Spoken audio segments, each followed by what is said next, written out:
Hi all, welcome to my YouTube channel D Aari works. ಈಗ ನಾವು ಆರಿ class 5th class ನೋಡ್ತಾ ಇದ್ದೀವಿ. ಅದರಲ್ಲಿ ನಾವು ಚೈನ್ ಸ್ಟಿಚ್ ಯೂಸ್ ಮಾಡಿ ಡಿಫ್ರೆಂಟ್ ಪ್ಯಾಟರ್ನ್ಸ್ ಹೇಗೆ ಹಾಕೋದು ಅಂತ. ಅದಕ್ಕೆ ನಮಗೆ ಕಟರ್ ಬೇಕಾಗುತ್ತೆ. ಮತ್ತು ಟುಲಿಪ್ ನೀಡಲ್ ತೊಗೊಂಡಿದ್ದೀನಿ 13 ಸೈಜ್ದು. ಮತ್ತು ಜರಿ ಥ್ರೆಡ್ ಒಂದು ತೊಗೊಂಡಿದ್ದೀನಿ. ನೀವು ಯಾವ ಕಲರ್ ಬೇಕಾದರೂ ಪ್ರಾಕ್ಟೀಸ್ ಮಾಡೋಕ್ಕೆ ತೊಗೊಳ್ಳಿ. ನಾನಿಲ್ಲಿ ಗೋಲ್ಡ್ ಕಲರ್ ತೊಗೊಂಡಿದ್ದೀನಿ. ಮತ್ತು ಗ್ಲಾಸ್ ಮಾರ್ಕಿಂಗ್ ಪೆನ್ಸಿಲ್ ತಗೊಳ್ಳಿ. ನಾನೀಗ ಇಲ್ಲಿ ಟ್ರಯಾಂಗಲ್ ಶೇಪ್ ಹಾಕ್ಕೊಳ್ತಾ ಇದ್ದೀನಿ. ನೀವು ನಿಮಗೆ ಯಾವ ಶೇಪ್ ಬೇಕಾದರೂ ಹಾಕ್ಕೊಂಡು ಪ್ರಾಕ್ಟೀಸ್ ಮಾಡ್ಕೋಬೋದು. ಸೊ ಇಲ್ಲಿ ಫಸ್ಟು ನಾನು ಥ್ರೆಡ್ನ ಹೇಗೆ ಇಟ್ಕೋಬೇಕು ಅಂತ ತೋರಿಸ್ತಾ ಇದ್ದೀನಿ.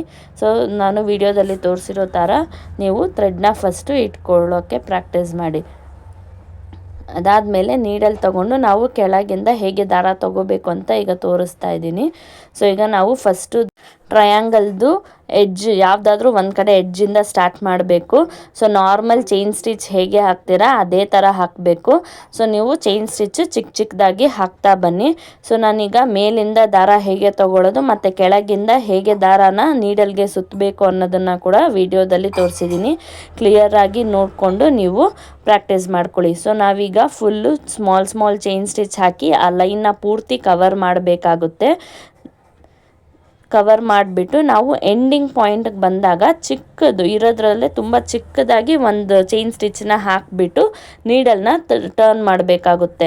ಆ ಚಿಕ್ಕ ಚೈನ್ ಸ್ಟಿಚ್ನ ನಾವು ಲಾಕ್ ಅಂತ ಕರಿತೀವಿ.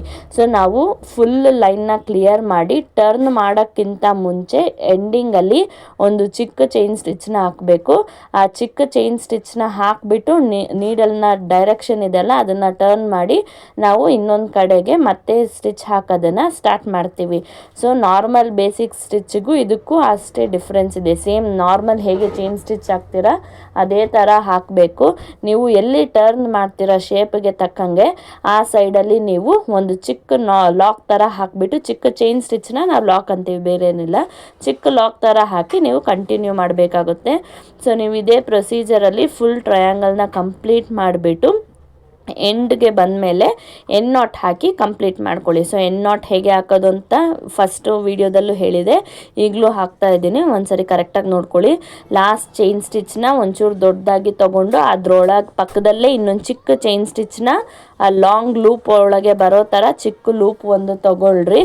ಅದು ತೊಗೊಂಡ್ಬಿಟ್ಟು ನೀವು ಮತ್ತೆ ಏನು ಮಾಡಬೇಕು, ಮತ್ತು ನೀವು ಆ ಶಾರ್ಟ್ ಲೂಪ್ನ ದೊಡ್ಡದು ಮಾಡ್ಕೊಳ್ಳಿ. ಲಾಂಗ್ ಇದ್ದಿದ್ದನ್ನು ಚಿಕ್ಕದು ಮಾಡಿಕೊಂಡು ಅದರೊಳಗಿಂದ ಎಳೆದ್ರೆ ನಿಮಗೆ ನಾಟ್ ಆಗುತ್ತೆ. ಕೆಳಗಿಂದ ದಾರಾನ ಕ್ಲೀನಾಗಿ ಎಳ್ಕೊಳ್ಳಿ. ಸೊ ನೆಕ್ಸ್ಟ್ ಶೇಪ್ ಬಂದು ನಾವು ಸರ್ಕಲ್ ಶೇಪ್ ಮಾಡ್ತಾ ಇದ್ದೀವಿ. ಸೊ ಸರ್ಕಲ್ ಶೇಪ್ನ ಕೂಡ ನೀವು ನಾರ್ಮಲ್ ಚೈನ್ ಸ್ಟಿಚ್ ಹೇಗೆ ಹಾಕ್ತೀರಾ ಅದೇ ಥರ ಹಾಕಬೇಕು. ಬಟ್ ನೀಡಲ್ ಡೈರೆಕ್ಷನ್ನ ಬಂದು ನೀವು ಚೇಂಜ್ ಮಾಡ್ತಾ ಹೋಗಬೇಕಾಗುತ್ತೆ. ಆ ಸರ್ಕಲ್ ಶೇಪ್ ಹೇಗೆ ಕರ್ವ್ ಶೇಪ್ ಬರುತ್ತೆ ಆ ಥರ ನೀವು ಆ ಶೇಪಿಗೆ ತಕ್ಕಂಗೆ ಚೇಂಜ್ ಮಾಡಬೇಕಾಗುತ್ತೆ. ವಿಡಿಯೋದಲ್ಲಿ ತೋರಿಸಿರೋ ಥರನೇ ನಿಧಾನಕ್ಕೆ ಪ್ರಾಕ್ಟೀಸ್ ಮಾಡ್ತಾ ನಿಮಗೆ ಶೇಪ್ಸ್ ಎಲ್ಲ ಕ್ಲಿಯರಾಗಿ ಬರುತ್ತೆ. ಈಗ ನಿಮಗೆ ಶೇಪ್ಸ್ ಎಲ್ಲ ಕ್ಲಿಯರಾಗಿ ಡ್ರಾ ಮಾಡೋಕ್ಕೆ ಬರಲಿಲ್ಲ ಅಂದರೆ ನೆಕ್ಸ್ಟ್ ಕ್ಲಾಸಲ್ಲಿ ಅದು ಹೇಗೆ ಶೇಪ್ನ ಟ್ರೇಸ್ ಮಾಡಬೇಕಂತಲೂ ಹೇಳ್ಕೊಡ್ತೀನಿ. ಸೊ ಈಗ ನೀವು ಆ ಸರ್ಕಲ್ನ ಫುಲ್ ಕಂಪ್ಲೀಟ್ ಮಾಡಿ ಎಂಡ್ ನಾಟ್ ಹಾಕ್ಕೊಂಡು ಕಂಪ್ಲೀಟ್ ಮಾಡ್ಕೊಳ್ಳಿ. Circle full complete chain stitch ಆದಮೇಲೆ ಲಾಸ್ಟಲ್ಲಿ ನೀವು ಎಂಡ್ ನಾಟ್ ಹಾಕಬೇಕು. ಸೊ ಈ ಥರ ನಿಮಗೆ ಮೇಲೆ ಎಕ್ಸ್ಟ್ರಾ ಥ್ರೆಡ್ ಇತ್ತು ಅಂದರೆ ನೀವು ಕೆಳಗೆ ನೀಡಲ್ ಹೆಲ್ಪ್ ತೊಗೊಂಡು ನೀವು ಅದನ್ನು ಇನ್ನೂ ಕೆಳಗೆ ಎಳಿಬೋದು. ನಾನು ಅದನ್ನು ಕೂಡ ವಿಡಿಯೋದಲ್ಲಿ ತೋರಿಸಿದ್ದೀನಿ ನೋಡಿ. ಅದೇ ಥರ ನೀವು ಹೇಳ್ಕೊಂಡ್ರೆ ನಿಮಗೆ ಎಂಡ್ ನಾಟ್ ಕ್ಲಿಯರಾಗಿ ಬರುತ್ತೆ. ನೆಕ್ಸ್ಟ್ ನಾವು ಡ್ರಾಪ್ ಶೇಪ್ ಕೂಡ ಯೂಸ್ ಮಾಡ್ತೀವಿ. ಸೊ ನಾವು ಆರಿ ಪ್ಯಾಟರ್ನಲ್ಲಿ ಜಾಸ್ತಿ ಯೂಸ್ ಮಾಡೋದು ಈ ಡ್ರಾಪ್ ಶೇಪ್ನೇ. ನಾವು ಲಟ್ಕನ್ಸ್ಗೆ ಯೂಸ್ ಮಾಡ್ಬೋದು, ಇಲ್ಲ ಮ್ಯಾಂಗೋ ಡಿಸೈನ್ಸ್ ಎಲ್ಲ ಮಾಡ್ತಿರ್ಬೇಕಾದ್ರೆ ಈ ಶೇಪ್ನ ಯೂಸ್ ಮಾಡ್ತೀವಿ. ಸೊ ನೀವು ನಾರ್ಮಲ್ ಚೈನ್ ಸ್ಟಿಚ್ ಹಾಕೋದು ಸ್ಟಾರ್ಟ್ ಮಾಡೋದು ಶಾರ್ಪ್ ಎಡ್ಜ್ ಒಂದು ಸೈಡ್ ಇದೆಲ್ಲ ಅಲ್ಲಿಂದ ಸ್ಟಾರ್ಟ್ ಮಾಡಿಕೊಂಡು ನೀವು ಫುಲ್ ಫಿನಿಶ್ ಮಾಡಬೇಕು. ಫಿನಿಶ್ ಮಾಡಿಬಿಟ್ಟು ಎನ್ ನಾಟ್ ಹಾಕಿ ಕಂಪ್ಲೀಟ್ ಮಾಡ್ಕೊಳ್ಳಿ. ಸೊ ನೆಕ್ಸ್ಟ್ ವಿಡಿಯೋದಲ್ಲಿ ನಾವು ಡಿಫ್ರೆಂಟ್ ಶೇಪ್ಸ್ನ ಫ್ಲವರ್ ಪ್ಯಾಟರ್ನೆಲ್ಲ ಹೇಗೆ ಟ್ರೇಸ್ ಮಾಡೋದು ಅಂತ